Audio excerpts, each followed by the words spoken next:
There are a number of underlying issues that make up the Taiwan problem, and as such, these can make it seem complex, and as a consequence make the problem difficult to resolve. In this short video documentary, we will be discussing what we believe are the main underlying issues, stating a case for each before drawing to a conclusion that the issue is difficult to solve due to the differences in policies and opinion between the People's Republic of China and Taiwan.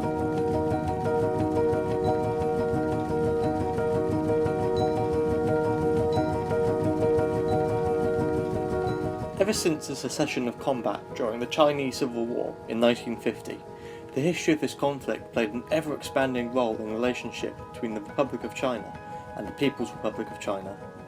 One of the ways this manifested was the role of the Cold War and how it influenced the American position on the issue, with Nancy Burkhoff Tucker using the American policy as the most influential factor that defined the relationship between the two states. This is highlighted by the support Taiwan received in the immediate aftermath of the Korean War in 1953, due to American fear of communism in the region and the American view of all communist states being Soviet puppets. However, with the Shanghai Communique, John Franklin Copper highlights that the American position was truly a position of containment for the Soviet Union, rather than China. This warming of relations between the United States and the People's Republic of China was troubling for the Taiwanese government, for it meant that they had no official support from their biggest ally. Even so, the American Congress was not willing to abandon Taipei, and in 1978 they signed the Taiwan Relations Act. As such, this led to the three no's policy within Taiwan, which were no contact, no compromise, and no negotiation. According to Andrew J. Nathan, the three no policy is the main example of how the history will influence the issue today, for it was even a tool used by the administration of President Clinton as a method to reassure the Taiwanese government that it had the backing of the United States. However, it was also used as a tactic to counter China's influence in the region, a method to remind the Chinese government that the issue still exists to this day.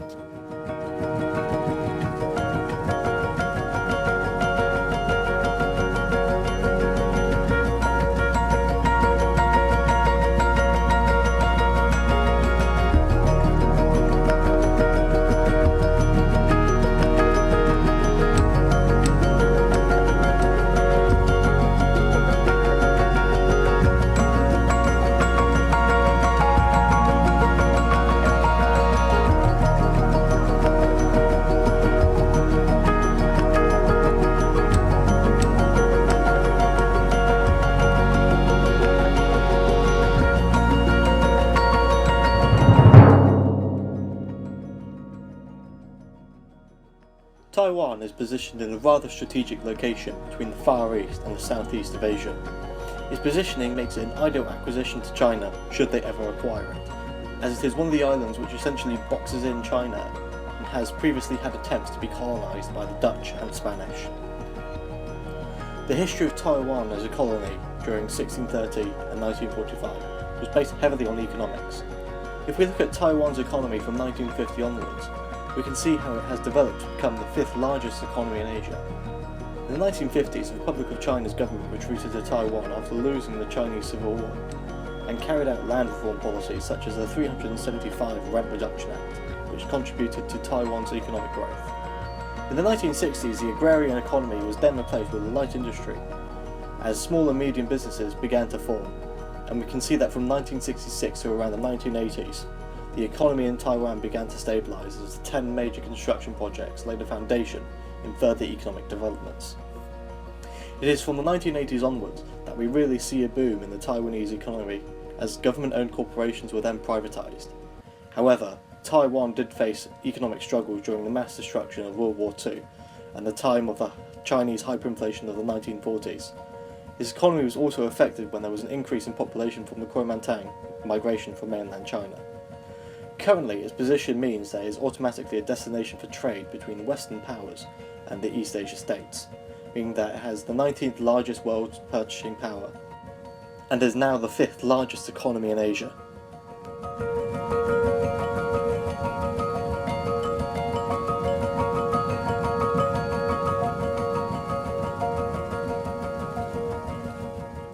The political dynamic that is in place within Taiwan is one of the issues that makes the Taiwan problem so difficult to resolve, For the majority of the state's existence, there has been a single-party system, led by the Kuomintang, hereby referred to as the KMT, whom support links with the People's Republic of China. However, with the rise of the Democratic Progressive Party, and the party gaining enough support to be the largest party holding the positions of President and Premier, this has changed the political dynamic of the country, hence why it is adding to the issues that are included within the Taiwan problem. There are two opposing parties who both want Taiwan to be a state of its own. However, both sides also want different types of relationships with China. Having these parties in place, however, does allow there to be a semblance of Taiwanese identity, as the citizens are using the party differentiations to come up with an idea of what it means to be Taiwanese. Any form of unification will remove this completely. The state has run itself through the means of the 1947 constitution that was written to represent the entirety of China, including the PRC. And even though the amendments to this constitution, it is obvious that the state wishes that it maintained a relationship with the mainland, which in itself causes there to be a cause of tension. Leaders of both the KMT and DPP are now shaping policies for the country past the initial constitution. However, this faces its own problems due to a reliance upon each of their wants, relating back to what it is to be Taiwanese.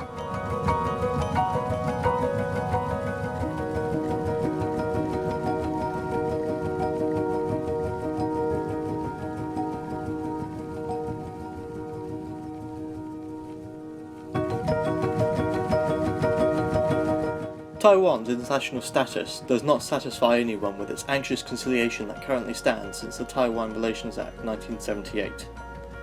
The Act came into force with the intent of opposing communism in addition to aiding the spread of globalization and capitalism. The Act declares that if any outside nation were to attack Taiwan, the US should come to its defense. So with that being said, the US are obligated to be concerned and give Taiwan the means by which it can defend itself. But the US are not obligated to come to Taiwan's direct rescue if their force for independence were to push China over the edge. If the US were to come to Taiwan's rescue, this would jeopardize the US-China relations, which the US are trying to maintain. The Chinese fear Taiwan's real effort towards independence, and many scholars fear that the Chinese have a short timetable that's becoming even shorter. Perhaps Xi Jinping's primary concern would not be regaining Taiwan, it's that he cannot and will not lose Taiwan. If the former, this will reflect horribly on the Chinese leader and his supporters. The Taiwanese people have a perfectly comprehensible desire to have autonomy, independence and identity. This is an understandable impulse. However, big powers do not tend to recognise this impulse since they do not have to go through the same struggle. So is it worthwhile for Taiwan to have an everlasting conflictual relationship with China's enormous population just 90 miles out in the sea that they happen to be economically integrated with? Well, in David Lambden's interview with Frontline, he responded with, I quote, "The PRC is Taiwan's natural economic hinterland, so there are a lot of things that intervene beyond the subjective desire of people to be independent."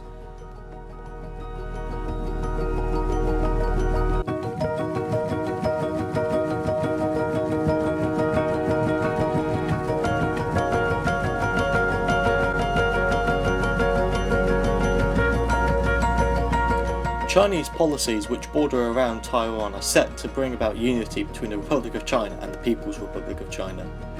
The United States of America usually has its part in the involvement of the policies which are created by China in relation to Taiwan. A good example of this is the Joint Communique, which basically states that the United States government is in clear understanding of the ideology of the Chinese, which clarifies how there is but one China and Taiwan as part of China. The major policies made by China are set to unite the ROC and PROC. One of the most known policies is the One China policy. From the perspectives of China and Taiwan respectively, it is noted that Taiwan does not recognise the People's Republic of China and the Republic of China as one. As for the One China policy, it sets out looking quite similar to the One China principle, which are known to be two different things entirely. The principle basically states that both the ROC and the PRC agree that there is one China, but have different views as to who the dominant and legitimate government is, and different views as to the meaning of one China.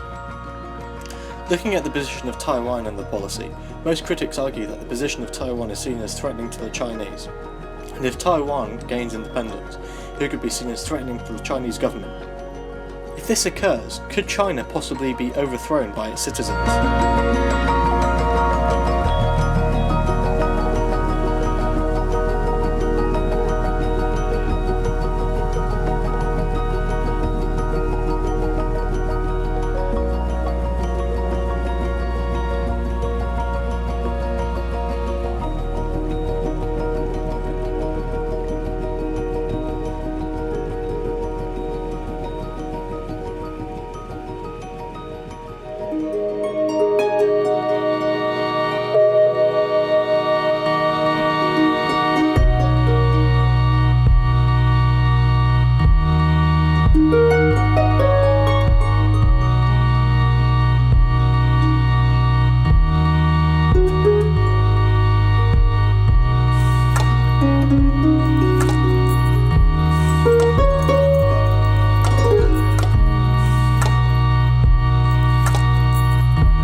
It seems that the underlying issue with public opinion on the Taiwan problem is that the Taiwanese are all too happy to sit on the fence and stick with the status quo. Although they may value their independence from China, when it comes to taking action, they are holding themselves back for fear of higher tensions, increasing the likelihood of China taking military action. On the other hand, they are not willing to succumb to the perils that unifying with a communist country entail. For the public, the Taiwan problem is about whether or not they wish to seek full independence from mainland China, or unification. Public opinion is therefore divided around three main choices. The public are therefore stagnated on the issue of Taiwan, with the majority, 56%, wishing to stay with how the situation currently stands in Taiwan. Out of this immobility has grown a third resistance, separate from the two main political parties. These are younger, educated voters who are wishing to challenge the status quo and seek independence from the mainland. They go by the name of the Sunflower Movement.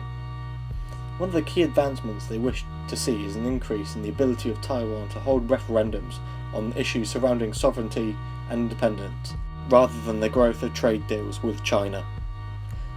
Despite this, Taiwan also has young voters within this group who want to see more agreements, links and policy between the two due to the greater opportunities for work which China offers over Taiwan. To overcome this problem, the government needs to itself challenge the status quo and to rest assured many of the concerns the public has with both sides of the coin before the Taiwan problem can be solved.